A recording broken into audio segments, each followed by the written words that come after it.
Mapagpalang araw po sa inyong lahat, lalong-lalo na sa ating narrator. Tawagin po ninyo ako sa pangalang Chandel, 24, at kasalukuyang naninirahan dito sa Bulacan, kasama yung aking pamilya. Tubong Iloilo yung papa Ray ko, habang si Mama Adet naman ay taga dito sa Bulacan. Kung pwede po sana'y wag mo na lang sigurong sabihin kung saan nga yung eksaktong lugar. Dahil baka makilala nga po ako at kasalukuyang kagawad pa naman yung papa ko sa aming barangay. Naganap po yung kwento kong ito mga taong 2021. Hindi naman po liblib yung lugar kung saan kami nakatira, pero dahil may pandemya po noon ay kalahati po sa mga kalugar namin ay nag-uwian sa kani-kanilang probinsya. Sa street nga po namin ay halos 2 o 3 kabahayan lamang yung may tao. Dahil nakikita ko po kung gabi na may mga bukas na ilaw. Dahil doon ay halos nagmukha tuloy na ghost town yung aming lugar.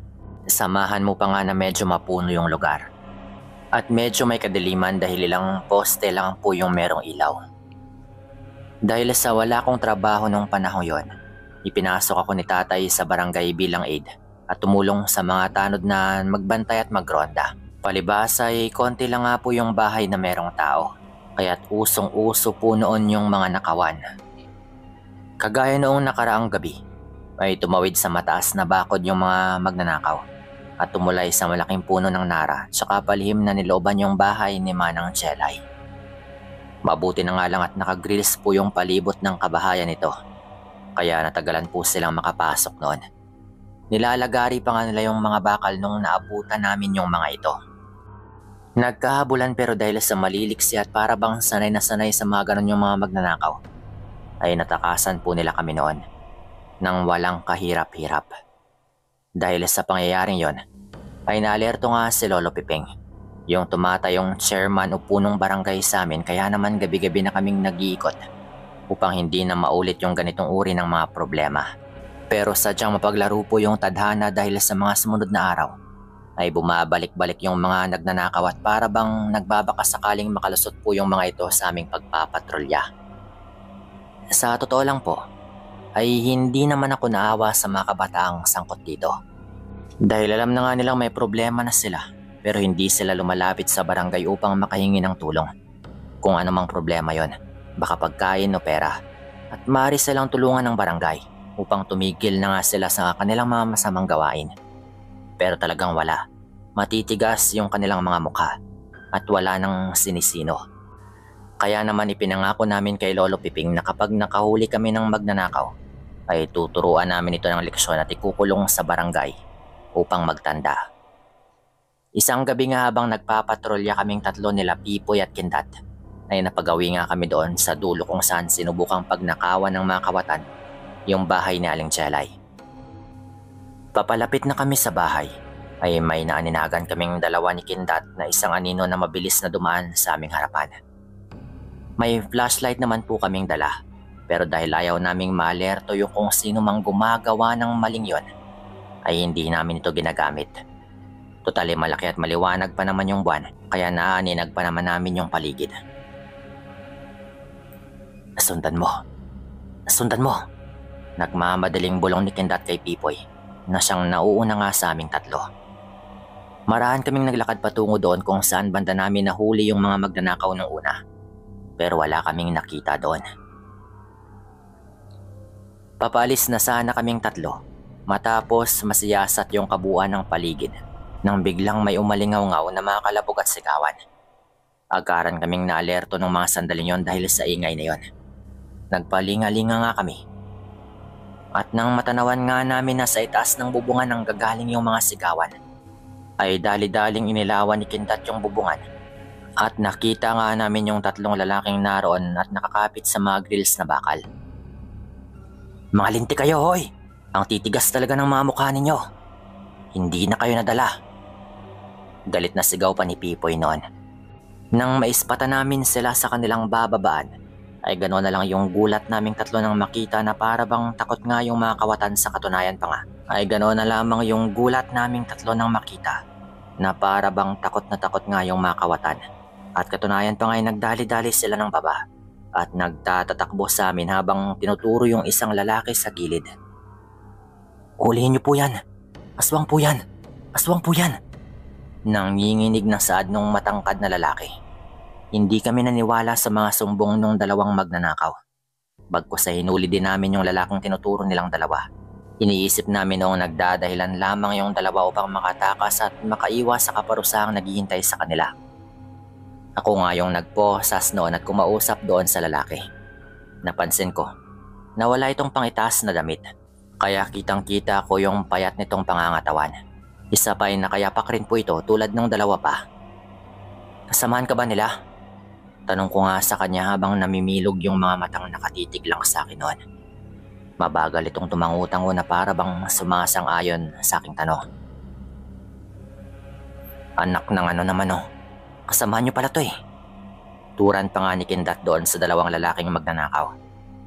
Pagdating nung mobile namin na isa-isa nga sila naming sinakay upang dalhin sa barangay at kunin yung kanika nilang mga pagkakakilanlan nang sa gayon ay magawa ng legal na aksyon upang hindi na muling makapagnakaw. Habang naroon nga kami sa aming mobile ay takot nga ang nagsusumiksik yung dalawa habang yung lalaking payat naman na may pagka-weirdo ay nakatitig lamang sa kanilang dalawa habang walang patid na tumutulo yung laway nito. "Umayos ka nga, sira ulo ka. Usapin niyo yung kasama niyo para bang tinatarantado na kami." Maangas pang saad ni Pipoy noon. "Sir, ilang ulit na po naming sasabihin na hindi namin yan kasama. Aswang po yung lalaking yan. Sinakmal nga po ako niyan kanina eh. Kaya nyo nga po kami nahuli." Sigaw pa nga nung isa at pangangatwiran. Sa puntong yon ay tila nagduda na nga ako sa sitwasyon. Kaya nanahimik lang ako at patuloy na nag-obserba sa mga kaganapan. Ilang sandali pa yung lumipas noon ay lumipat ng upuan yung lalaking payat at para bang gusto nga nitong tumabi doon sa dalawang lalaki. Kaya naman parang naiiyak na yung dalawa at nagmamakaawa sa amin noon na wag palapitin sa kanila yung lalaking payat. Hindi namin pinansin yung mga daing nila, bagkus ay natawa pa nga kami dahil sa kaguluhan sa loob ng mobil. Nang makarating kami sa mismong barangay ay isa-isa nga namin silang ibinaba at idinulog sa loob upang maasikaso. Matapos magawa ng blatter yung mga magnanakaw, ipinasok na nga sila sa holding cell ng magkakasama at walang mga posas. Pagbitaw doon sa lalaking payat, yung pangangatawan ay para bang naging agresibo po ito. At tinangka po nitong salakayin yung dalawang lalaking natatakot na nga rin sa kanya. Medyo natawa pa nga kami nung una, pero nung makita naming agresibo ito na parang hindi na nga normal at halatang gagawa talaga ng hindi maganda, ay agaran po namin silang inawat noon. Papalapit pa lang si Kuya Boyet, isa nga sa mga tanod rin na naka-duty sa loob, nang bigla itong kagatin sa kanyang braso. Sa bilis ng pangyayari, pumasok na nga kami upang tumulong sa kanya at naabutan na lang po namin ni Kidlat na duguan na nga yung kanyang braso. Hindi lang po ito basta-basta, malalim po yun na tumatagas rin talaga yung dugo. Nang malaman nga namin yung sitwasyon nito, ay tinangka naming awatin yung lalaking payat. Pero maging kami inatake po nito at sa katunayan po, ay nasapak na nga ito ni Kindat sa kaliwang mata. Pero tila hindi man lang po nito ininda yung nangyari sa kanyang pinsala. Habang nagkakagulo na nga kami sa loob ng kulungan, umalingaw-ngaw sa buong barangay hall ang isang huni na talaga namang nagpakilabot sa aming lahat. Alam ko sa sarili ko na ibon yung may gawa nun, ngunit sa tinagal-tagal ko na naninirahan sa aming lugar, ni minsan ay wala pa akong naririnig na ganong huni. Yun bang parang tunog lang ng ibon pero kakaiba. Huni yan ng mga lok. Saad pa nga ni Kuya Boyet noon sa aming dalawa ni Kindat. Habang hawak-hawak nga yung lalaking payat na tila kumalma na matapos marinig ang nakakapangilabot na huni. "Mga lok?" Tanong ko naman po noon. "Oo. Merong ganyan sa amin sa Palawan. Aswang yan o di kaya'y wakwak." Saad pa nga ni Kuya Boyet. Seryoso pong tao si Kuya Boyet at halos lahat po sa aming barangay ay alam rin po yon, kaya malabong nagbibiro po ito. Lalo na nga sa ganitong sitwasyon. Unti-unting tumaas yung balahibo ko sa buong katawan noon nung marinig ko yung tungkol sa sinabi niyang mga lok.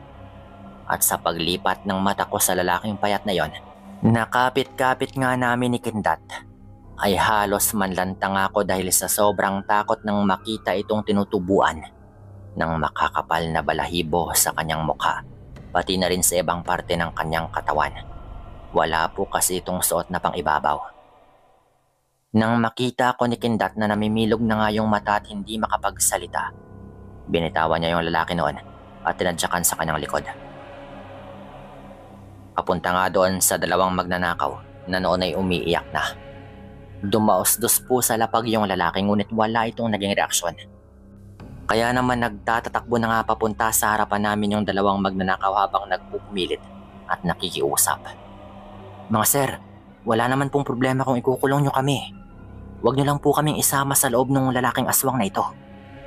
Pagmamakaawa pa nga nila. Pusasan nyo na lang po kami at hindi naman po kami tatakas eh. Sabat naman ng isang kasama pa. Dahil sa naiintindihan namin yung sitwasyon ng dalawa, nilipat namin sila ng paglalagyan at doon ay napanatag naman po yung mga ito. Matapos naming maikandado yung sarahan ng kulungan ay dito na nga muling gumalaw yung lalaking payat. Grabing sindak at kilabot yung aming nasaksihan noon, kasama yung ilang kagawad na naka-duty nung mga sandaling yon. Hindi na mukhang tao yung lalaking ito at halos mukha na nga po itong isang mabalasik na hayop. Lumika rin po ito ng ingay na talagang nagpakabog sa aming mga dibdib. Ngunit kahit na ganon, ay walang sino man sa mga kasama namin sa barangay yung umawat at pumigil sa lalaki dahil sa takot na masaktan. Maniwala ka man po o hindi, nung magsimula na pong humaba yung kuko at daliri ng lalaking ito, dito na nga po kami nagtakbuhan palabas at tumawag ng backup sa mga pulis sa pinakamalapit na outpost. Pagdating nga ng mga ito, maging sila'y nahintakutan matapos makita yung itsura ng lalaking yon. Boss, hindi pulis yung kailangan nyo dyan, baka albularyo. Hindi na namin sakop yung mga ganyang sitwasyon. Wika pa nga nung isa noon. Sa totoo lang, ay wala kaming magawa nung sandaling yon dahil wala rin naman kaming kilalang albularyo at yung simbahan ay sa sentro pa nga na may kalayuan. Habang nag-uusap nga yung mga pulis noon at si Lolo Piping, na napasugod na rin dahil sa komosyon, ay muli na namang nag-ingay yung sinasabi nilang mga lok na wari ko ay lumilipad sa ibabaw. Hindi lang namin makita dahil sa labis na kadiliman noon. Bigla na po kasing tinakpan ng ulap yung buwan noon. At nang matapos nga yung paghuni ng nilalang, ay yung dalawang magnanakaw naman po yung sumigaw sa loob dahilan upang maalerto nga kaming lahat at mapatakbo papasok ng barangay hall. Papasok pa lang po kami sa bungad ng masalubong namin yung isang nakakatakot na kulay itim na aso na may mapupulang mata. Nagtaka po kaming lahat noon kung saan nga ba nanggaling yung hayop na yon at kung papaano nakapasok sa barangay. Pagdating nga namin sa loob, wala na yung lalaking payat na sinasabi nilang aswang. Kinumpirma din po nung dalawang magnanakaw na yung asong nakasalubong umano namin ay walang iba kundi yung nilalang. Nagpalit raw ito ng anyo at sa hindi malamang paraan ay nakatakas ito sa kulungan. Grabe po yung takot naming lahat nung mga sandaling yon. At yung dalawang pulis na tutulong sana ay nawalan rin ng silbi dahil sa aswang na aming nahuli na napagkamalang magnanakaw. Mula nang nangyari yung insidenteng yon, ay kumalat na rin po sa lugar namin yung tungkol sa nahuling aswang ngunit iniba at inilihis po ni Lolo Piping yung issue. Tsaka po niya pinakalat na magnanakaw lang yon. Dahil sabi po nito, masisira o man na yung aming baryo kapag kumalat sa ibang mga lugar yung tungkol doon. Isa pa ay wala rin naman pong naniniwala. Kahit yung mga taong naroon noon ay napagkasunduan po namin na manahimik na lang tungkol doon. At isipin na lang na baka guni-guni lang yung lahat. Pero syempre alam po namin sa aming mga sarili na yung aming mga nasaksihan ay totoo. Na meron po talagang aswang. At meron nga pong nahuli. Pero nakatakas lang. Dahil nga po sa utos ng mga pulis at pati na rin ni Kapitan na manahimik na lang kami, ay pinilit na lang po namin kalimutan yung lahat ng mga nangyari noon. Pero ngayon po, ay naglakas loob akong ibahagi ito sa inyo. Wala na nga lang po kaming balita kung nasaan na nga ba yung nilalang. Baka lumipat na rin sa ibang lugar upang doon naman maghasik ng lagim. Hindi ko alam. Pero dito ko na rin tatapusin yung kwentong ito. Dahil magmula nun ay hindi na namin ito nakaengkwentro pang muli. Maraming salamat sa mga nakinig dito at paalam.